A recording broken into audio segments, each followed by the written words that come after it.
Então, estamos iniciando a nossa última aula da unidade 2 da disciplina Literatura Brasileira no século XIX, aula sobre Maria Firmina dos Reis, ainda a respeito da escrita feminina no final do século XIX. Então, faremos uma breve apresentação de Maria Firmina, a contextualização do romance Úrsula, e, posteriormente, falaremos sobre o artigo Escravidão e Subjetividade, notas sobre o romance Úrsula de Maria Firmina dos Reis, de Nayara Krakinski. Então, essa Maria Firmina foi essa mulher maranhense, filha de escravos, muito pobre, desafiou os lugares comuns históricos e literários. Ela nasceu em 1822, em São Luís, uma mulher bastarda, afirmava que devia seu letramento a este primo materno, o escritor Soteiro dos Reis. Soteiro dos Reis, Francisco Soteiro dos Reis, que foi um poeta crítico de grande renome no Brasil, pertencente então à Academia Maranhense de Letras, ocupou então a cadeira número 17, foi muito conhecido como um dos fundadores das histórias literárias no Brasil. Então, em 1830, ela vai se mudar para Viamão, onde viveu até a sua morte. Com 22 anos, ela disputa esse concurso para a cadeira de instrução primária, né, se tornaria professora, conseguindo aí a primeiro lugar. Ela publica seu romance aos 37 anos, seu romance Úrsula. A autora ela vai colaborar com diversos jornais da região. Maria Firmina ela publicou a maior parte dos poemas, né, nos periódicos literários e não literários, e os principais contos também, entre os quais A Escrava, publicada em 1887. Escrava, que também pertence àquela coletânea, né, de obras junto com o romance Úrsula, que nós vamos ver daqui a pouco. Em 1880, ela fundou a primeira escola de crianças de ambos os sexos no Brasil. Ela, embora tenha, né, iniciado grande parte da sua produção nessa época, a literatura dela não é necessariamente uma literatura realista, né, naturalista. Ela tem o lugar próprio dela, né, neste contexto aí da literatura dos finais do século XIX. Ela fundou então essa escola mista que por si só, né, era um chocava, né, ainda que ela fosse uma mulher branca, a fundação de uma escola mista naquele período era chocante, né, para a comunidade local, mas sendo ela também uma negra, isso era muito mais, né, do que uma revolução educacional, era uma revolução social. A Zaide Musart foi uma das grandes divulgadoras, né? É uma das grandes divulgadoras de Maria Firmina, e ela já nos diz, né, que a fundação dessa escola já denunciava as ideias avançadas que Maria Firmina tinha para esse período, quando a gente leva em conta, né, o tipo de educação que as meninas recebiam naquele tempo, que era voltada quase exclusivamente para religião, aulas de piano, bordado, aprendizado da língua francesa. Então, em 1881, ela se aposenta do ensino público, mas ela não deixa de lecionar, né? Trabalhando principalmente com filhos de lavradores, com fazendeiros. Ela compôs o hino da libertação dos escravos do Maranhão em 1888. Faleceu no ano de 1917, com 92 anos de idade, sem nenhum reconhecimento das suas obras. Então, aqui no próximo slide, gente, nós temos aqui esse hino de libertação. Vou tentar aqui transmitir.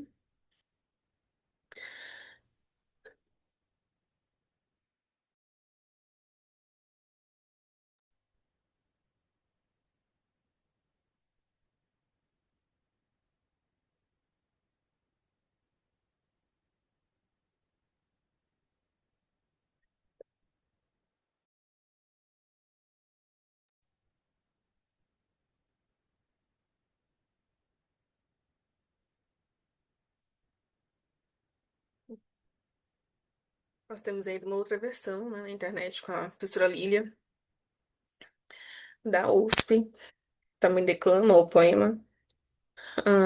E apesar de ter, né, escrito grande parte da sua obra lá por volta do final do século XIX, É, ela só vem ser reconhecida, né, a adquirir alguma notoriedade na década de 1970, quando o seu romance Úrsula ele é republicado por José Nascimento Moraes Filho. Em 75, quando se comemorou o seu sexto centenário, inaugurou também uma rua em São Luís, um colégio que levou seu nome, um busto de bronze na Praça do Panteão. Em 2000, ela foi recuperada por Zaide Mussachi na antologia de escritoras brasileiras do século XIX. E mesmo assim ainda continuou, né, em ostracismo por parte dos leitores e também da, dos estudiosos, né, da literatura brasileira, tendo sido recuperada então recentemente com os estudos da negritude. Ah, então, seu romance Úrsula, aparentemente, ele tem traços bastante presentes no romantismo, né? Não tem tantos traços realistas. Contudo, a grande inovação, e podemos dizer assim, ser um traço realista da literatura deste romance, é a representação do negro como sujeito e não mais como objeto, né? Dando a ele devolvendo a ele a sua humanidade, né? Então, ela tira qualquer representação negativa que poderia haver sobre o homem negro, sobre a mulher negra, e transforma isso em algo completamente original. Então, essa representação é o que torna realmente essa obra, vamos dizer assim, realista, aqui no contexto em que ela é publicada, né? Mas é claro que isso, para os padrões realistas, também é muito inovador, né? Já vista que no realismo os negros ainda eram representados nos seus aspectos pejorativos, de vive isso no cortiço, né? A mulher é sempre muito sensual. Aqui neste romance, a mulher negra, ela é vista como uma mulher que tem forte sentimento, que tem forte sofrimento, né? Então a gente vai ver isso um pouco mais adiante. E então, embora tenha esse traço romântico na história de amor envolvendo Úrsula e Tancredo, existe uma quebra de expectativas, né, no desfecho dessa história, que leva à superação dos ideais românticos, e também existe essa representação dos negros de uma maneira muito original, muito inovador, antes mesmo que Castro Alves, né, tivesse publicado o seu Navio Negreiro, ela já faz aqui representações do Navio Negreiro. Então, essa é a grande inovação, né, do romance. Então, vamos ver um pouco a respeito de que história é essa, né? Úrsula vai narrar essa história de amor entre o Tancredo e a donzela Úrsula, que ela é filha de Luísa, essa personagem, Luísa, mãe de Úrsula. O enredo vai se iniciar com o Tancredo viajando sem rumo, com uma tristeza muito forte por causa de um amor não correspondido, e ele vai cair do cavalo e vai se ferir gravemente. E essa queda inicia realmente o contato de Tancredo com Úrsula e a história envolvendo, né, os dois, essa história de amor. Quando o Tancredo cai do cavalo, vai aparecer o Túlio, que é um negro, um jovem negro, e ele é escravo da Luísa, a mãe da Úrsula. Então, o Túlio, ele é um homem virtuoso, ele é um homem compassivo, ele salva o Tancredo do acidente que poderia ser fatal e leva para casa de Luísa, para casa de Úrsula, né?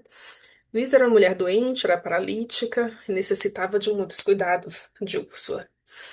E aí, Úrsula teve que dividir-se, né, entre os cuidados da mãe e o cuidado de Tancredo, e começou então a sentir por Tancredo este amor verdadeiro. Quando Tancredo se recupera, ele vai dar ao escravo Túlio a sua alforria, né, como um gesto de gratidão por quem salvou sua vida. E também Tancredo vai se apaixonar por Úrsula. Então, esse amor vai nascer entre os dois, é um amor idealizado e quase platônico, e é o grande traço do romantismo neste romance. Um amor que vai prevalecer a pureza da alma e não a satisfação da carne, é um amor casto.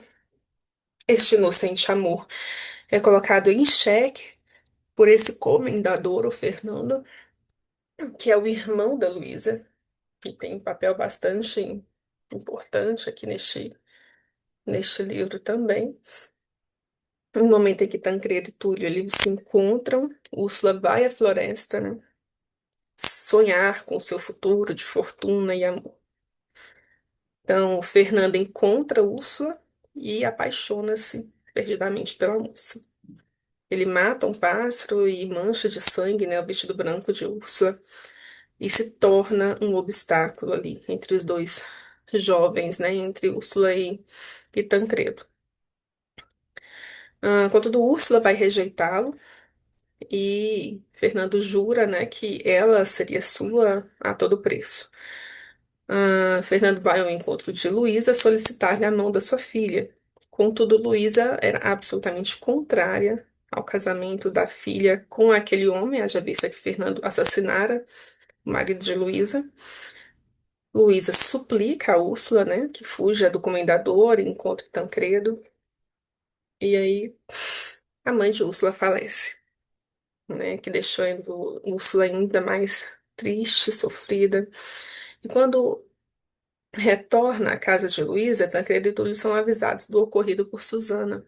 Susana era uma velha escrava que quase foi uma mãe, né? Criou ali Túlio, fazendo tudo, fez então tudo, né, para que o romance de Úrsula com Túlio fosse resguardado. Os três vão para um convento, né? Tancredo e Úrsula casam-se em segredo. Ah, Fernando executa sua viagem, né? Pune Susana pela falta de informações, prende Túlio e finalmente mata o Tancredo. Pensando dessa forma, ela estava livre, né, para ter Úrsula como sua esposa. O comendador vai encontrar Úrsula no estado de loucura pela morte de Tancredo, o seu grande amado. E nesse estado que Úrsula vive, então, os seus últimos dias. Fernando, com uma tentativa de redenção por uma vida de ódio e violência, vai se isolar num retiro religioso, sem conseguir, contudo, né, a paz de espírito por tantos assassinatos. Então é um enredo bastante romântico, tem inspiração no passado imemorial, um aspecto medieval. Os temas predominantes são o amor e a morte. Os personagens principais pertencem a esse universo, né, romântico, são jovens, belas e brancas. É, E onde está, então, a subversão do romantismo, né? Está exatamente neste fatídico fim da personagem principal, Úrsula, contrastando com os finais felizes dos romances escritos para o gosto feminino. E, em segundo lugar, o tema dos personagens secundários, né, dos escravos Túlio, Susana e Antero, para exprimir, né, a denúncia da instituição escravocrata, no período que a escravidão ainda era vigente. Então, ele é inovador, não só por ter sido escrito por uma mulher, mas por ter sido escrito por uma mulher negra, por todas as características que nós já dissemos até agora, ah, e marca essa importante diferença discursiva, né, que se opõe profundamente a esse abolicionismo hegemônico na diferença na literatura brasileira até então. Existe ali uma solidariedade com o escravo, né, que é muito nova. Ele é narrado não na perspectiva objetificante. Ele é narrado como um sujeito mesmo, é, que é algo completamente diferente, uma perspectiva diferente, né? Maria Firmina era descendente da própria escravidão e vai expressar, obviamente, o seu pertencimento a este universo. Conforme Arthur Ramos, o discurso abolicionista na literatura de brancos, né, quando ele escreve sobre negros, chega a criar um outro tipo de discurso, é como se inferiorizasse ainda mais o negro, né? Mbembe ele já dizia que a categoria raça permite que se representem as humanidades não europeias, como se fosse um ser menor, o reflexo pobre do homem ideal de quem estava separadas para o universo de tempo intransponível, uma diferença praticamente insuperável. Então, neste romance não existe uma condescendência branca, né? Os escravos, eles são tratados a partir de uma ótica individualizante, que vai devolver a eles a sua humanidade. Eles se tornarão sujeitos literários e sujeitos históricos. A autora vai abrir espaço, né, para comentar o sofrimento dos cativos. Isso é absolutamente inovador, a partir de uma perspectiva que dá visibilidade aos sentimentos de seres que nem eram considerados humanos, né? Eles eram passivos, desprovidos de emoções. E a narradora nos apresenta Túlio dessa maneira, né? Um escravo de bom coração, que salva Tancredo da queda do seu cavalo. A narradora, ela deixa explícito, né? O sofrimento físico dos escravos, os abusos e as violências constantes aos quais eles eram submetidos.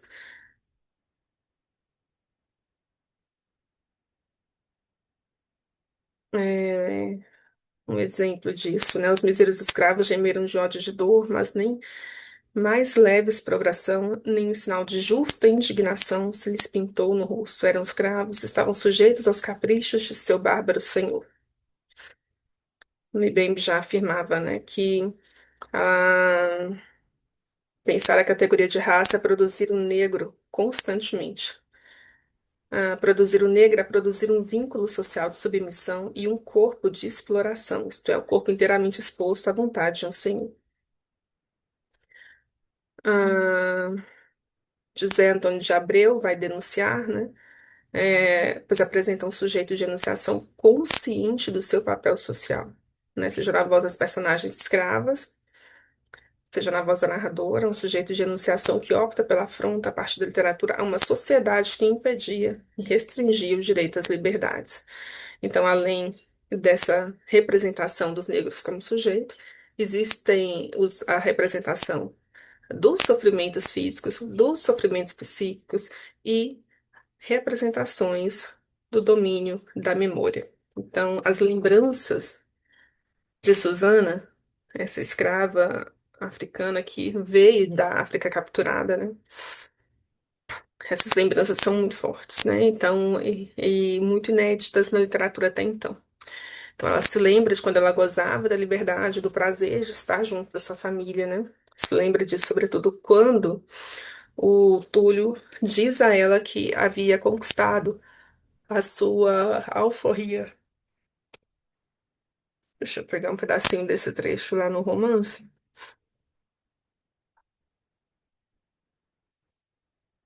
Um dos capítulos mais importantes desse livro, chamado A Preta Suzana, capítulo 9.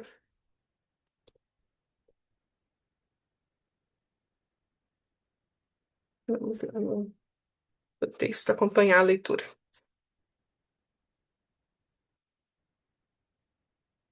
A Preta Suzana. Estavam já feitos os aprestos da viagem.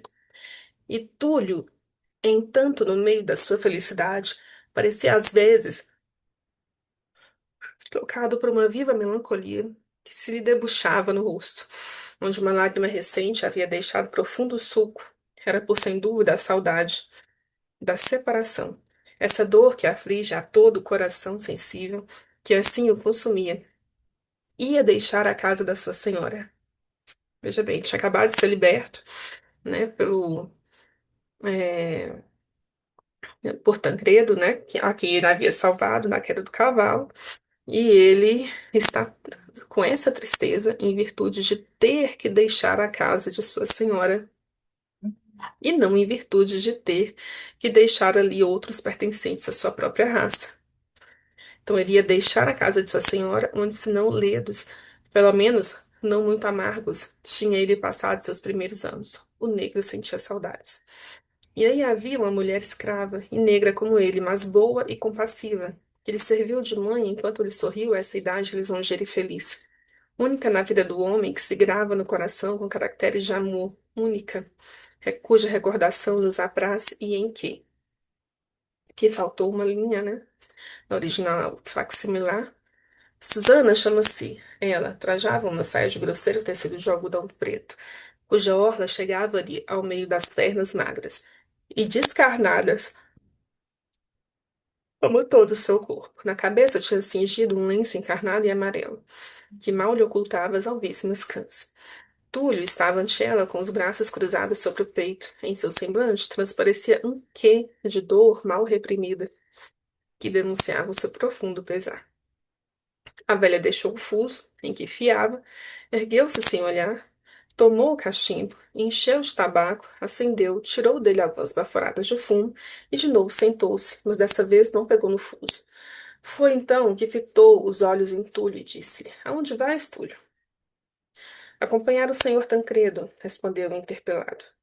Acompanhar o senhor Tancredo, continua a velha com acento repreensivo. Sabes tu o que fazes? Túlio, Túlio, depois de pausa, ajuntou. Não sente saudades dessa casa, ingrato? Não, mãe Susana, não me alcunheis de ingrato. Quantas saudades levo eu de vós? Oh, só Deus sabe, quanto me pesam elas. Tu, exclamou ela, procurando ler-lhe no fundo do coração os sentimentos que o animavam. Tu não levas saudades algumas, Túlio. Se as levasses, quem te obrigaria a deixar-nos? A gratidão, respondeu ele com presteza. A gratidão? E não a deves à senhora, que para ti tem sido quase que uma mãe? Não a deves à menina, e porque as deixas, é que não sente saudades dela. Oh, sinto-as, e muitas, mãe Suzana. Então não procureis ir com esse homem que apenas conheces. Olha, ainda há pouco vi uma lágrima pender dos olhos dessa boa menina, essa lágrima. Creio que lhe arrancou do coração a notícia da sua partida, e tu vais-te. Quando voltarás aqui? A nossa separação, disse-me o senhor Tancredo, será por pouco tempo. Volto para junto de vós, mãe Susana, e a senhora não reclamará em vão os meus serviços. A senhora replicou com a velha com mágoa. Essa, meu filho, jamais reclamará os teus serviços. Ou eu me engano, ou tu vais dizer-lhe o último adeus. Túlio continuou. Não sabes quanto sofro, quanto recordo-me de que a nossa querida menina vai tão breve ficar só no mundo. Só, Túlio. Quem a acompanhará? Quem poderá consolá-la? Eu? Não. Pouco poderei demorar-me neste mundo. Meu filho, acho bom que não te vás. Que te adianta trocares um cativeiro por outro? E é exatamente isso que ele faz, né? Porque ele deixa ali a casa onde ele cresceu, onde ele era cativo, na perspectiva de que havia conquistado uma alforria. Contudo, ele se alforriado sente-se prisioneiro deste novo homem branco que aparece, né? Que é o Tancredo. Que te adianta trocares um cativeiro por outro? Diz Susana. E sabes tu se aí o encontrarás melhor. Olha, chamar-te-ão talvez ingrato, e eu não terei palavra para defender-te. Oh, quanto a isso não, mãe Susana. A senhora Luísa B vê para mim boa e carinhosa. O céu lhe pague o bem que me fez, que eu nunca me esquecerei de que poupou-me os mais acerbos desgostos da escravidão, mas quanto ao jovem cavaleiro, é bem diverso meu sentir, sim, bem diverso. Não troco cativeiro por cativeiro, oh não, troco escravidão por liberdade, por ampla liberdade. Veja, mãe Susana, se deve ter limites a minha gratidão, veja se devo ou não acompanhá-lo, se devo ou não provar-lhe até a morte o meu reconhecimento. Tu, tu livre? Ah, não me iludas, exclamou a velha africana abrindo os grandes olhos. Meu filho, tu és já livre. Iludi-la, respondeu ele, rindo-se de felicidade. E para quê, mãe Susana? Graças à generosa alma deste mancebo, sou hoje livre, livre como o pássaro, como as águas, livre como éreis na vossa pátria.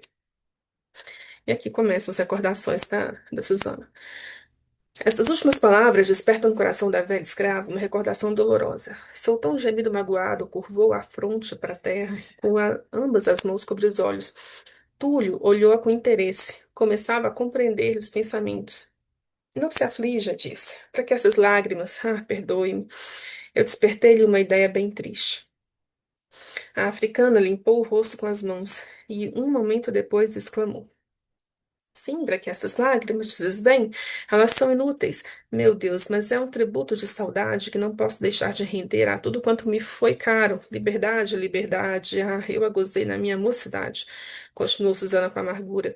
Túlio, meu filho, ninguém a gozou mais ampla. Não houve mulher alguma mais ditosa do que eu. Tranquila no seio da felicidade, via despontar o sol rutilante e ardente do meu país, e louca de prazer a essa hora matinal em que tudo aí respira amor, eu corria às descarnadas e arenosas praias, e aí com minhas jovens companheiras, brincando, alegres, com um sorriso nos lábios, a paz no coração, divagávamos em busca das mil conchinhas que bordam as brancas areias daquelas vastas praias. Ah, meu filho, mais tarde deram-me em matrimônio a um homem.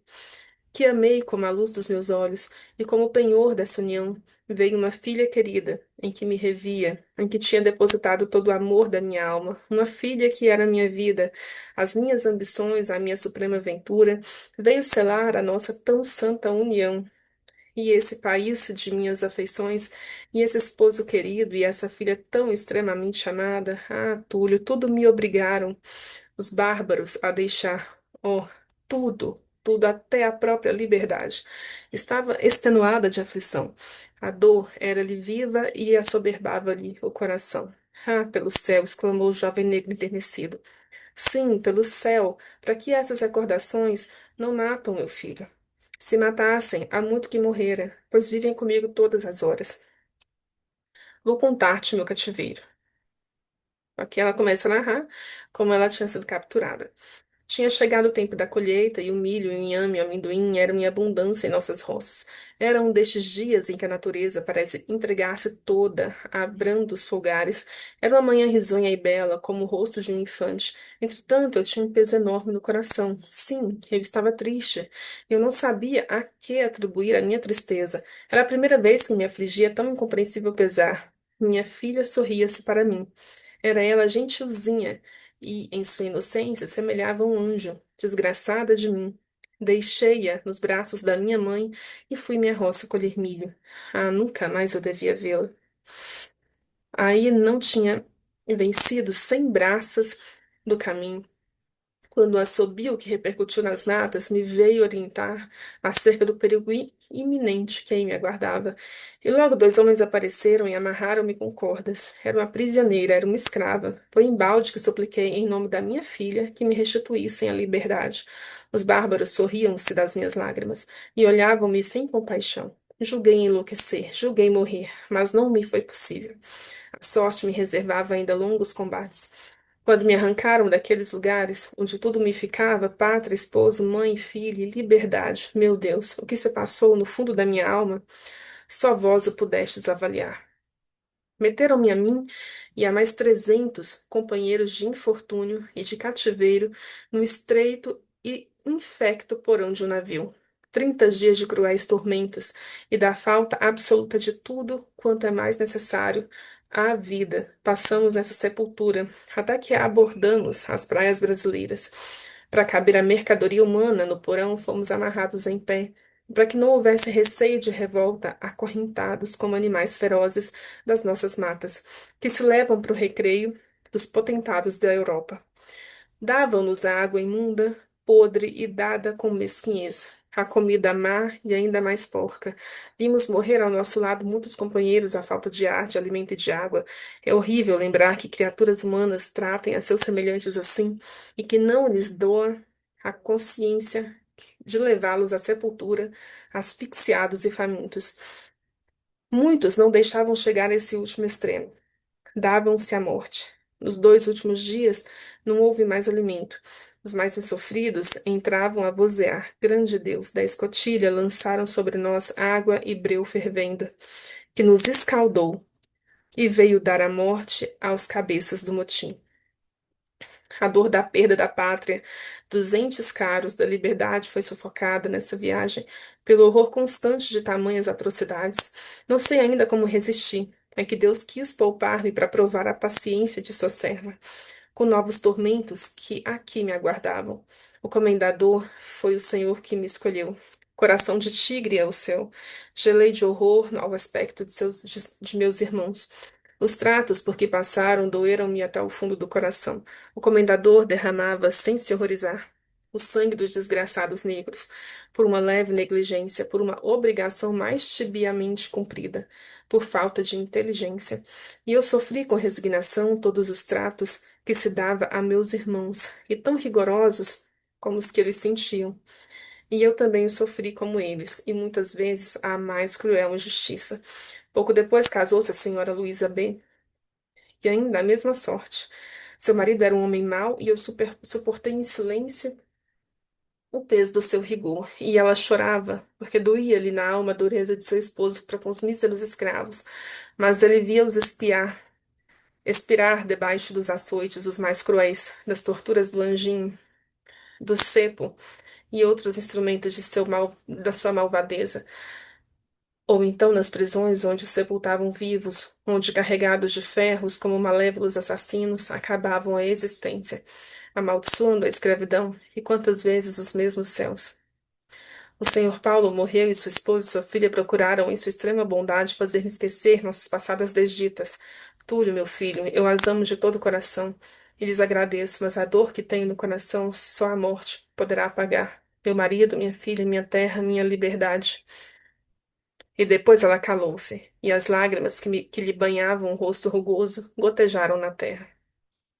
Tá aqui de ver uma diferença, né, de consciência entre a Susana, que já era uma senhora, né, uma mulher já vivida, se pudesse, né, voltar à liberdade, escolheria sem dúvida seu marido, sua filha, sua terra, sua liberdade. Contudo, é absolutamente diferente da concepção que Túlio, né, o jovem, tem de liberdade ao querer viajar como a condição de escravo, de companheiro para a vida eterna, né, deste Tancredo. Depois ela calou-se, as lágrimas que lhe banhavam o rosto rugoso gotejavam na terra. Túlio ajoelhou-se respeitoso ante tão profundo sentir. Tomou as mãos secas e enrugadas da africana e nelas depositou um beijo. A velha sentiu, e duas lágrimas de sincero enternecimento desceram-lhe pela face. Ergueu então seus olhos vermelhos de pranto e arrancou a mão com brandura e levando-a sobre a cabeça do jovem negro, disse-lhe tocada de gratidão: Vai, meu filho, que o Senhor guie os teus passos e te abençoe como eu te abençoo. Então, toda essa descrição de sofrimentos físicos, sofrimentos psíquicos, memórias de África, memórias da liberdade, né, compõe mesmo a inovação do romance frente a outras obras do mesmo período, né? E aqui a grande diferença, né, entre o que se chamou até então de barbárie negra e a barbárie branca, né, que se dá de fato na captura de homens negros para a escravidão, como se fossem animais, né? O Mbembe já dizia, né, que o mundo do tráfico de escravos é idêntico ao da caça, da captura, da colheita, da compra, da venda, é o mundo da extração bruta.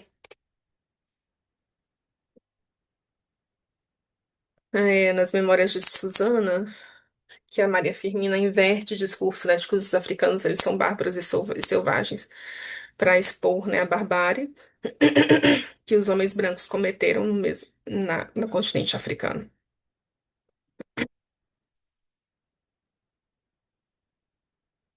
Aqui, né, já nos dizia a articulista, né, que a representação feita do navio negreiro foi feita 10 anos antes de O Navio Negreiro de Castro Alves, publicado em 1869. A sedução versus a dor e sofrimento na representação feminina. Susana, né, que é a principal personagem negra, ela enriquece a narrativa com essa perspectiva memorialística, dando um atestado do seu lugar de sujeito histórico. É responsável por transmitir as memórias, né, da sua própria juventude, que são memórias coletivas ali dos capturados em África. Diferente, né, das narrativas mais tradicionais, essa mulher negra geralmente é apresentada pelo seu aspecto da sedução, um objeto puramente sexual. Contudo, a Susana é descrita como uma mulher que carrega dor e sofrimento, que lamenta a perda da liberdade, do amor, do marido, da filha, mas não se entregaria, né, aos caprichos de seu senhor e muito menos trocaria a vida que tinha em África por uma vida de liberdade, de suposta liberdade, né, como a que Túlio havia conquistado. Essa descrição minuciosa, né, de cenas de África só pôde, de fato, acontecer em virtude da própria descendência, né, de Maria Firmina. É, ela é descendente, como já nos diz a articulista, dessa cadeia odiosa da escravidão. Com certeza ela teve contatos diretos, né, com pessoas escravizadas que compartilhavam as lembranças das suas terras natais e da experiência do cativeiro, assim como histórias, né, que deveriam circular aí, com narrativas orais passadas entre gerações. E a grande contribuição, o grande marco deste romance para a história da literatura é a desconstrução da imagem negativa do negro escravizado, na medida em que questiona, né, busca desconstruir essa ideia de indolência, de luxúria, de ausência de sentimentos, de bestialização destes sujeitos, né? E representa ali o seu sofrimento, representa o sofrimento físico, psíquico, como eram as suas interações entre eles, entre os brancos, né? É, invertendo mesmo a lógica da barbárie negra versus a barbárie branca.